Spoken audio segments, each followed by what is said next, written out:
Hi, welcome to Sujatha Nalabagam. நாளைக்கு வந்து பார்த்திங்கன்னா நடராஜருக்கு உகந்த நாள், ஆருத்ரா தரிசனம். நடராஜ பெருமானுக்கு நாளைக்கு ஒரு பாசிப்பருப்பும் பச்சரிசியும் சேர்த்து ஒரு களி ஒன்று பண்ணுவாங்க. அதை எப்படி பண்ணலாங்கிறத நான் இப்போ பண்ணி காமிக்கிறேன். நான் வந்து இன்றைக்கி பார்த்திங்கன்னா இந்த கப்பால் 1 கப் பச்சரிசி எடுத்துகிட்டு இருக்கேன். அதே கப்பால் 1/4 கப்புக்கு பாசிப்பருப்பு, அதே கப்பால் 1 கப்பு வெல்லம், 1 கப் அரிசிக்கு 1 கப் வெல்லம், 1/4 கப்பு பாசிப்பருப்பு, அதுக்கப்புறம் பார்த்திங்கன்னா ஏலக்காய், கொஞ்சமாக தேங்காய், இறக்கி வச்சு விடுறதுக்கு நெய்.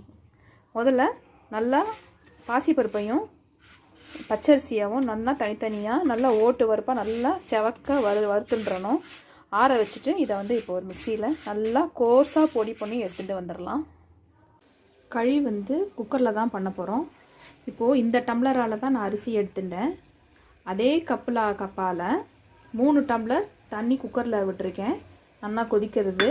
இப்போ கோர்ஸாக அரைச்சிட்டோம் இல்லையா, அந்த பாசிப்பருப்பும் அரிசியும். ஸோ இந்த மாதிரி தான் பாம்பே ரவை மாதிரி அரைச்சிக்கோங்க. இப்போ அது கொதிச்சுட்டு இருக்கு. இதில் சிம்மில் வச்சுட்டு போட்டுருங்க. போட்டுட்டு நல்லா ஒரு கிளறிட்டு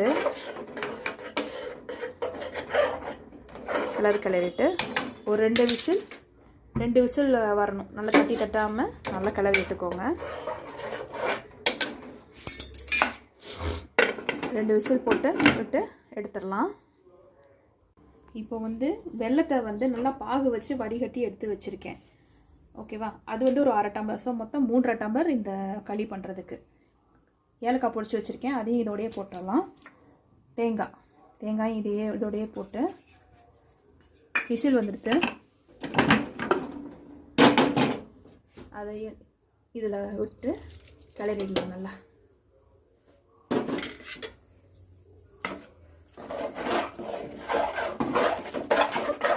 இப்போ அந்த பாகை விட்டு நல்லா கிளறியாச்சு. இப்போ நெய் நல்லா வாசனைக்காக நல்லா ஒரு 4 ஸ்பூன் விட்டுக்கோங்க. விட்டுட்டு இறக்கிட்டு நல்லா கிளறிட்டு நடராஜ பெருமானுக்கு நைவேத்தியம் பண்ணுங்க.